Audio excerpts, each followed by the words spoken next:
All right. Good noon, everybody. Thank you so much for joining me again for our study of the book of Judges. We've entitled this Self Righteous Blood. This is a series going through the book of Judges one chapter at a time, and we do have previous, episodes, I guess is what to call this. And if you want to get the full picture, it's probably better to start at the beginning, but if you want to jump right in here, that's fine as well. I said when we were first starting this that there are going to be things within the book of Judges which we would consider more mature themes. And chapter 5 is definitely going to have some of those more mature themes. That's going to happen towards the end of the book, or I'm sorry, of the chapter, and towards the end of this. And I also said that I would try to be as polite as possible when it came to these things, and I think I've done decently at that. There's no real polite way to get the message across that happens at the end of this chapter, though. And so, if for whatever reason you don't really want to have to deal with that kind of thing, I completely understand. Just be aware this one is going to get nasty. Judges is a nasty book, and this one is going to get particularly bad. Judges chapter 4 dealt with the period of time in which Deborah was judging. And we saw her relieving the oppression of the Israelites under the king of the Canaanites by the name of Jabin. We saw a war led by Deborah's main commander, Barak, who is also, according to the book of Hebrews, a judge. And then you have the forces of Jabin being commanded by a man named Sisera. Well, naturally, Sisera lost when this fight actually happens, and he is famously killed by a Kenite woman by the name of Jael, who drove a tent peg through his temple while he was sleeping.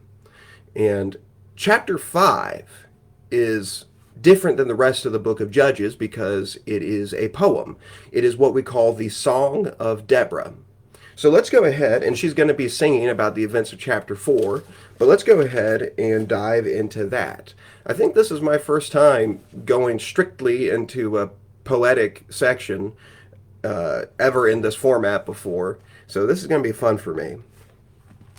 Judges chapter 5, beginning in verse 1.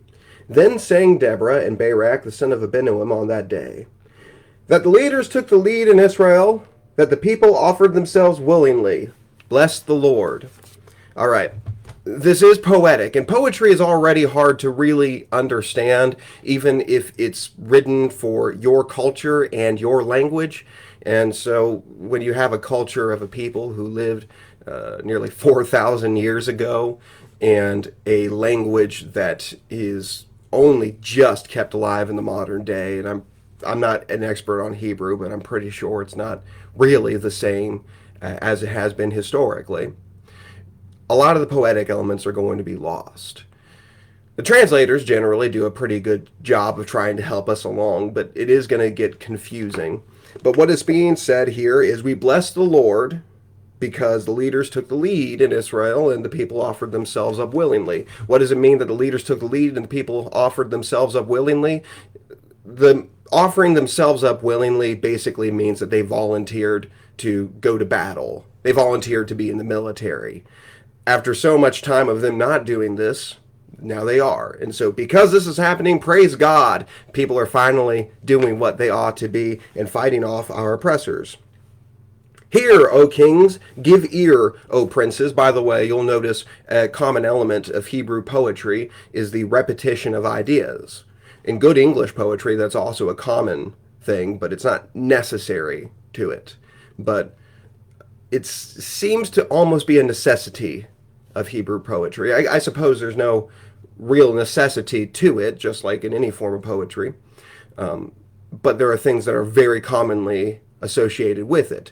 English poetry often has rhyme associated with it, extremely commonly, so much so that people don't think it's poetry if it doesn't rhyme sometimes. Well, that's something that's going on here as well.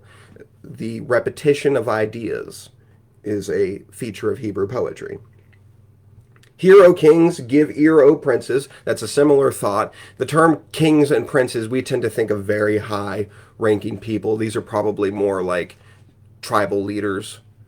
And since we do have the titles of kings and princes, we know that she's not currently talking to Israelites. Rather, she is giving a warning to other outside forces because, of course, there was no king in Israel at this time. To the Lord I will sing. I will make melody to the Lord, the God of Israel. Once again, two thoughts which are basically the same thing. So that's more of a feature of that Hebrew poetry. Lord, when you went out from Seir, when you marched from the region of Edom, the earth trembled, and the heavens dropped. Yes, the clouds dropped water. The mountains quaked before the Lord, even Sinai before the Lord, the God of Israel. References to the mountains quaking and Mount Sinai quaking seem to go back quite some time towards the foundation of Israel. Literally, when Moses was bringing the people out of Egypt and they stopped and camped outside of Sinai, when the initial 10 commandments were given, they were given in such a manner that it was terrifying for the people. There was rumbling and lightning of the mountain. When you hear it described, it sounds almost like it was erupting. The people were terrified because God was commanding, which is why Moses had to go up and receive the rest of the law personally, rather than having God bellow out these commands to the rest of the people of Israel. That's how terrifying it was. It appears Deborah is calling back to this, and what is historically likely, although not mentioned in chapter 4, what is historically likely is she's referring to some of the events now of the actual battle itself. According to the Jewish historian Josephus, that he says that these features of the battle, not necessarily the rumblings of the mountain, but particularly the storm that is mentioned, right? And the heavens dropped, yet the clouds dropped water, seems to be something that happened during the battle. And as the battle began, the storm was going in such a way that it was hailing and storming on the Canaanites, and the Israelites did not have that same problem. It might have been storming on them as well, but not in an unfavorable way. The wind was at their backs, and maybe they weren't receiving the hail, maybe they weren't being stormed on quite as hard. That's not a biblical account, of course, but that, according to Josephus, is what happened. The villagers ceased in Israel. They ceased to be until I arose. I, Deborah, arose as a mother in Israel.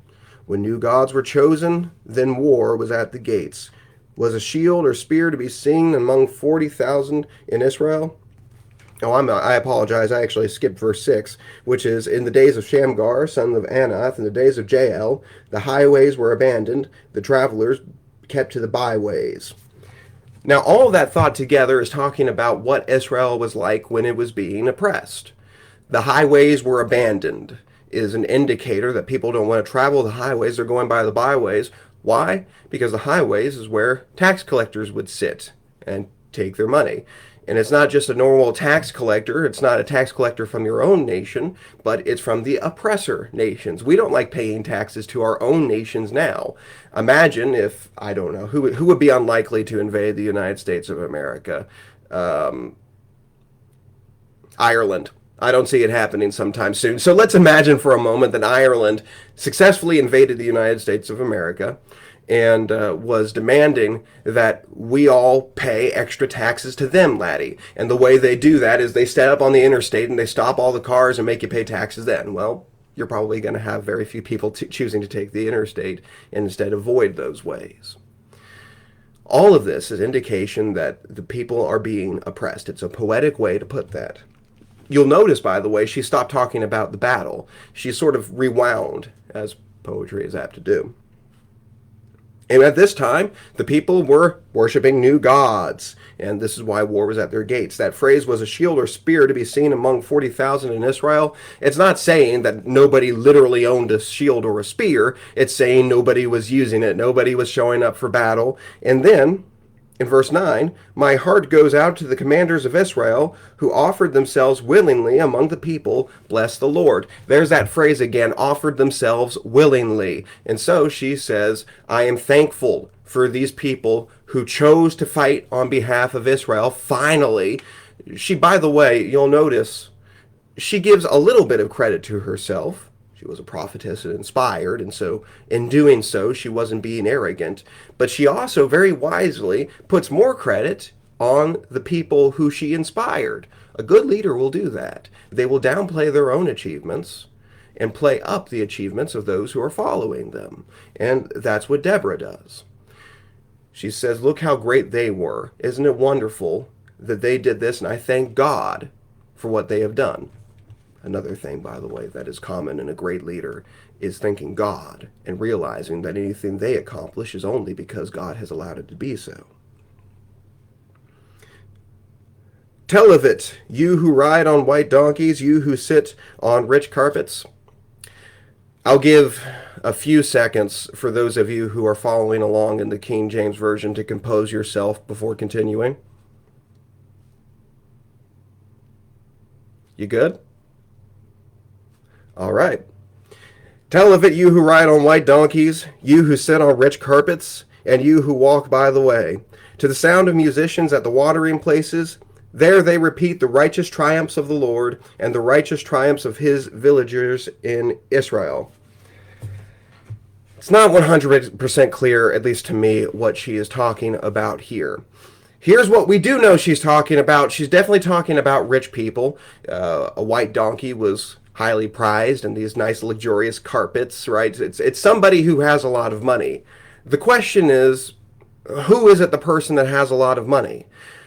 To me, it seems that there are two suspects for these rich people that she's talking about. She's either talking about Canaanites or other oppressor nations who have become rich by their oppression, or she's talking about Israelites who have become rich because now they're no longer being oppressed, and they got to loot those Canaanites who were oppressing them. Now they got a lot of money. And you can make sense of this in either way. If she's talking about people who have gotten rich from their oppression, these other nations, then it's sort of a warning, right?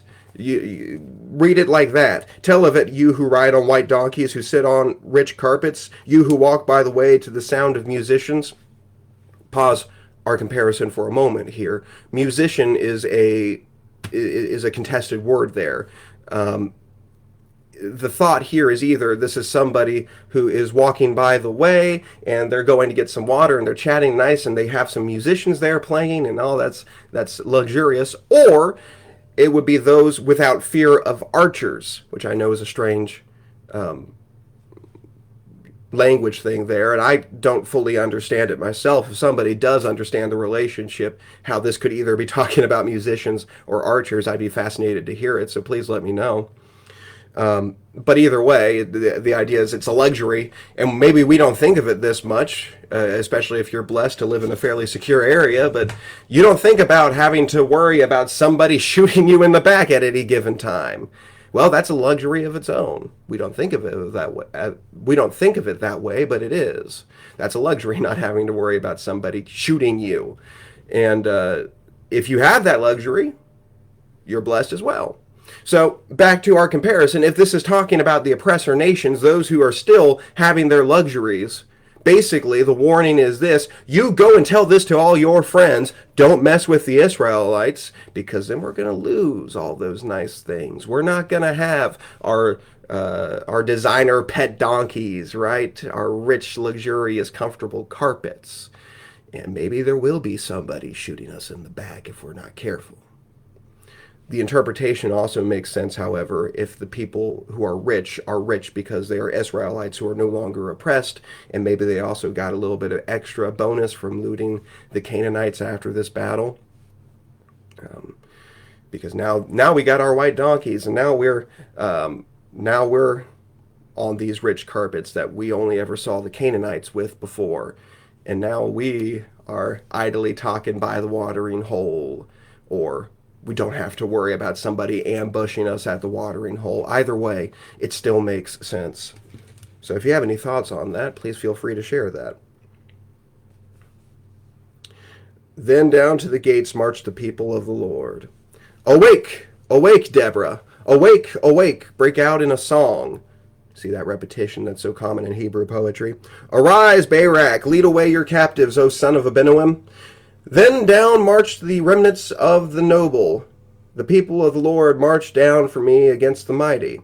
From Ephraim, their route, they marched down into the valley, following you, Benjamin, with your kinsmen. From Machir marched down the commanders, and from Zebulun those who bear the lieutenant's staff. The princes of Issachar came with Deborah, and Issachar, faithful to Barak, into the valley they rushed at his heels. Now, in this section of the song, she is specifically praising those tribes of Israel that helped along with the fighting that was done here. You'll notice that this is not the same list that shows up in chapter 4. I think we dealt with this last week. There's no real contradiction here. It would appear that this was a longer form war, and at the beginning it was only a few of these tribes, and now you have a few new ones added in. When it says Machir, by the way, that is a clan within Manasseh, and it might be used to represent the entirety of the tribe of Manasseh. I don't believe Manasseh is going to be among these nations which are condemned because they didn't, with one possible exception. Let's go ahead and see what she's talking about with those ones, though. Among the clans of Reuben, awkwardly enough, this is halfway through verse 15. Among the clans of Reuben, there were great searchings of heart. Why did you sit still among the sheepfolds to hear the whistling of the flocks? Among the clans of Reuben, there were great searchings of heart. Once again, we have that repetition. So Reuben is being mocked here, honestly. Why did there was great searchings of heart, so you were thinking about it, but then you decided, no, I'm going to stay by my sheep, and I'm going to keep doing the work over here. I'm going to keep shepherding instead of helping out my fellow Israelites. And similarly, Gilead stayed beyond the Jordan, and Dan, why did he stay with the ships? Asher sat still at the coast of the sea, staying by his landings. And so these are tribes specifically that Deborah is calling out who should have helped in this war and chose not to. By the way, that reference to Gilead likely is talking about the entirety of the 2.5 tribes of Israel who chose to make their lands east of the Jordan River rather than the actual promised land, which is west of the Jordan River. And that would be Reuben, Gad, and half of Manasseh. So that's why I had to say, well, some of Manasseh. That might be, in fact, why she says Machir specifically, because Machir, I believe, was a clan that was on the other half of Manasseh's land, which was within the Promised Land territory. So with these tribes, she's just poetically saying, you were doing what you always do. You were just doing your work rather than helping us on this. She then returns to extolling specifically 2 of the tribes that did help. Zebulun is a people who risked their lives to death. Naphtali, too, on the heights of the field. Verse 19. Then kings came and they fought. Then fought the kings of Canaan. Once again, we have repetition here. The fact that kings are specifically mentioned does indicate to us that this is an enemy, and sure enough, it's talking about the Canaanites. At Tanakh, by the waters of Megiddo, they got no spoil of silver. That idea, they got no spoils of silver, just means they lost. If you win, you get spoils. Silver being an example of it. But they lost, so they didn't get any of that. One more thing I want to mention there, but let me finish this section out. From the heavens the stars fought. From their courses they fought against Sisera. The torrent Kishon swept them away. The ancient torrent, the torrent Kishon, march on, my soul, with might. Then loud beat the horse's hooves with galloping of his steeds. Curse Meroz, says the angel of the Lord. Curse its inhabitants thoroughly, because they did not come to help the Lord, to the help of the Lord against the mighty. You see a lot more of that repetition here. So what's being said? We're back to the actual battle scene now. I haven't read Josephus's account specifically, so I'm going off of what other people have said about it. But according to those people, what Josephus says about this battle is that it was a very long, drawn-out affair. And part of it was that it begins over in Mount Tabor. And then you have these references to the Kishon and this place called Megiddo. Correct me if I'm wrong, if somebody knows better, but this might be the first reference to Megiddo in the Bible. And the reason I point that out is because Megiddo is a very important spot in the Bible that not people don't always realize. But this is what the battle would have looked like. It starts off near Mount Tabor, and then after the initial part of the battle, there's a great stampede of retreat. The Canaanites had many horsemen and chariots, and there's this great stampede of a retreat that goes all the way to the valley of Megiddo, where eventually the Israelites managed to catch up to the Canaanites. And I think I mentioned either in this one or the one before that when a battle happens in the ancient world, it's not the initial clash in which most death occurs. Because what's eventually going to happen is a rout. They are not fighting all the way to the death. You are fighting until your opponent gets scared and decides to run for it. And you can see how it would be a bit of a chain effect. You're almost no stronger than your weakest link. Because if I'm kind of a bit of a coward and I'm in the middle of the fight and I think I'm going to lose, then I'm going to run. And I want to make sure I'm the first one to run, because the closer you are to the back of the line, the more likely you are to get killed. First one to run, ironically, will be rewarded with life.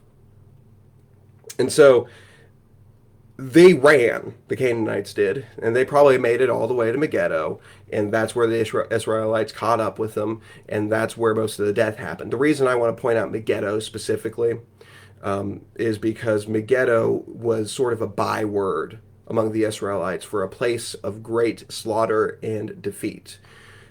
You have this incident. You have the incident of King Josiah, who was, in my opinion, the best king that Judah ever had, and he died there as well. He suffered a great defeat at Megiddo. It became a byword, which is probably why in the book of Revelation you have reference to it. People don't understand Revelation, and you have references of Armageddon. Well, you break out the word and it actually means Har Megiddo, or of Megiddo. A lot of people think there's going to be a literal battle of Armageddon at the end of the world and it would take place at that valley, but no, that's not what it means. It's a byword. And when with the context of Revelation, it's just making a metaphor for a great defeat. I know I'm really big on taking the Bible literally, but you also have to take it how it tells you to take it. And the very first verse of the book of Revelation says that these things were to signify, which means to make a sign. We have to change our perspective with Revelation a little bit. And it would be very similar to someone today saying that so-and-so is going to meet their Waterloo at this particular time. And we know that they don't mean that they're going to go to the Flemish village of Waterloo and have a nice time there. It means they're going to be defeated. Why? Because Napoleon was defeated at Waterloo, and it was a big deal. And people associate Waterloo with a great defeat. At the same time, they would have associated Megiddo with great defeat. And perhaps this is the first of many great defeats that happen at Megiddo. Again, we have a lot of poetic speaking. We have the stars fought against the Canaanites. Obviously, that's not literal. That's just a poetic element there. The loud beat the horse's hooves with the galloping of his steeds, probably referencing that stampede that we mentioned during the battle. Curse Meroz, says the angel of the Lord, curse its inhabitants thoroughly, because they did not come to the help of the Lord, against the mighty. Repetition there, curse Meroz, that's a Samaritan village, probably being used here maybe to indicate that Ephraim was not as helpful as they could have been. That's where Meroz would have been, I believe. Correct me if I'm wrong.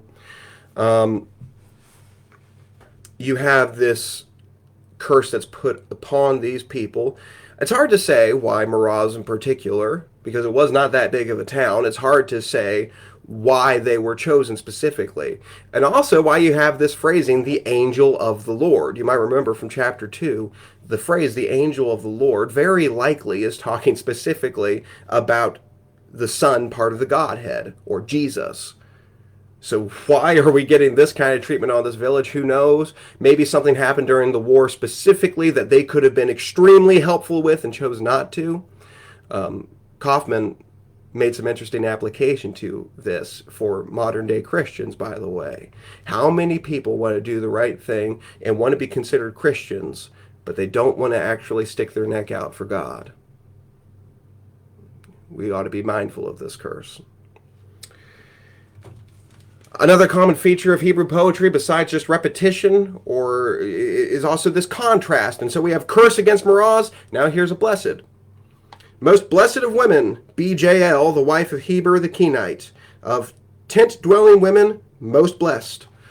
It's been noted that there is a comparison between the phrasing here and the phrasing that Elizabeth, the cousin of Mary, the mother of Jesus, places on Mary when she says, most blessed among women are you. Well, there's a similar thing going here. Most blessed of women be Jael, the wife of Heber the Kenite, of tent-dwelling women most blessed.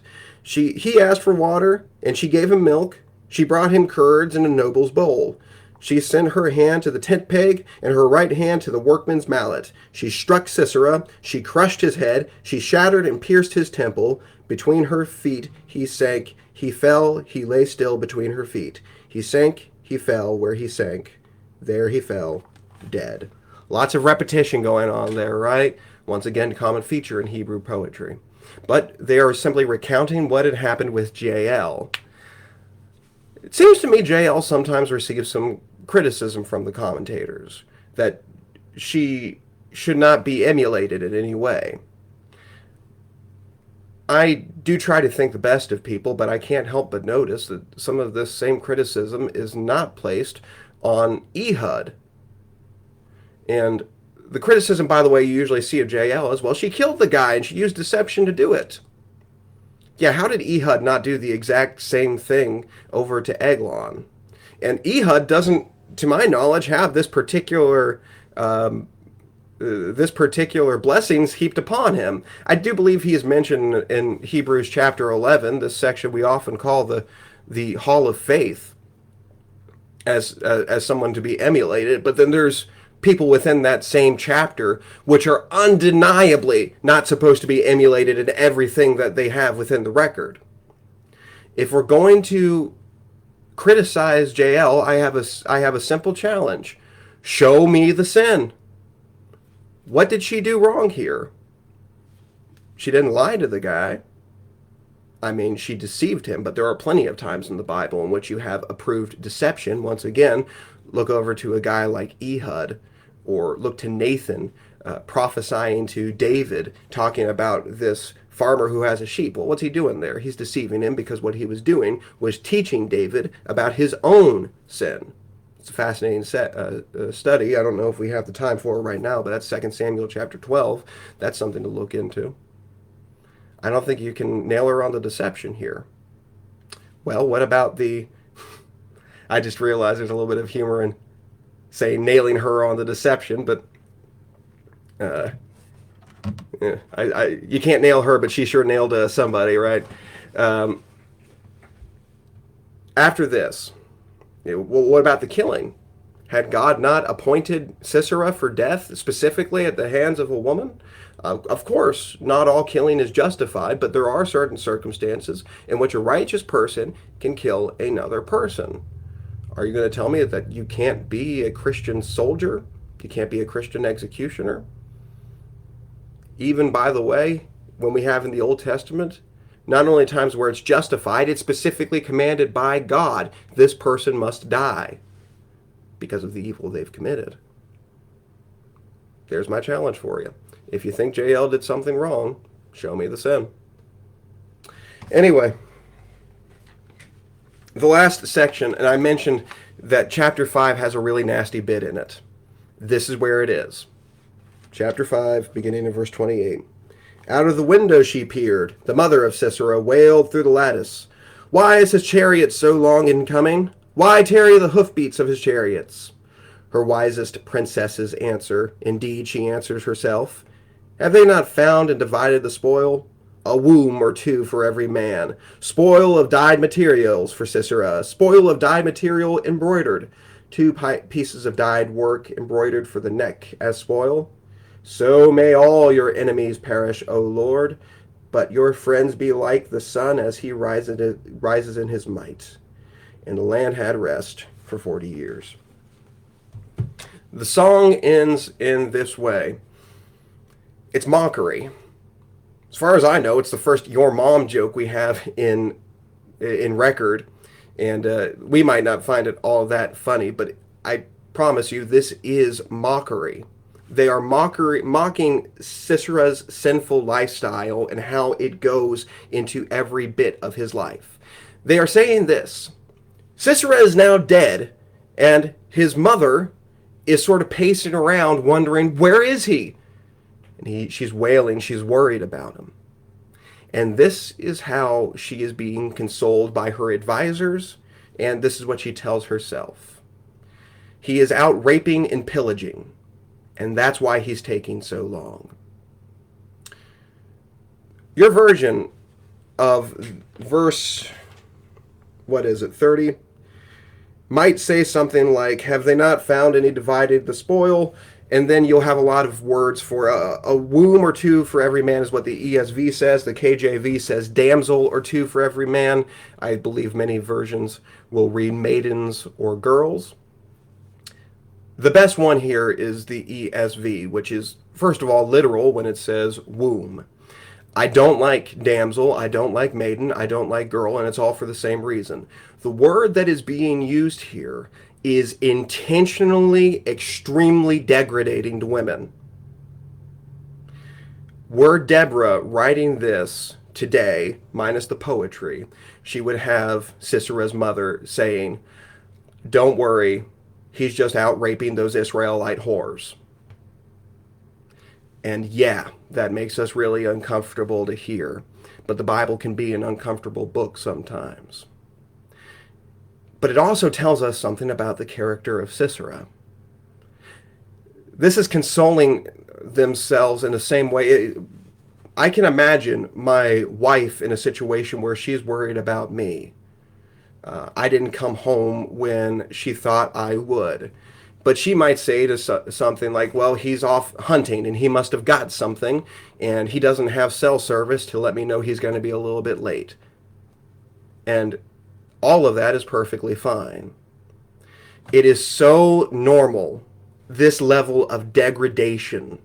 It is so normal for Sisera and in his life that his mother consoles herself in the same way. And this is how she does it. I mentioned I like the ESV rendering, one, because it's literal, but also it might be the only one where you really kind of get the idea here. A walking womb is how the Canaanites pictured Israelite women. Mind you, it was a woman who wrote this phrase. Inspired, but it was a woman who wrote this phrase.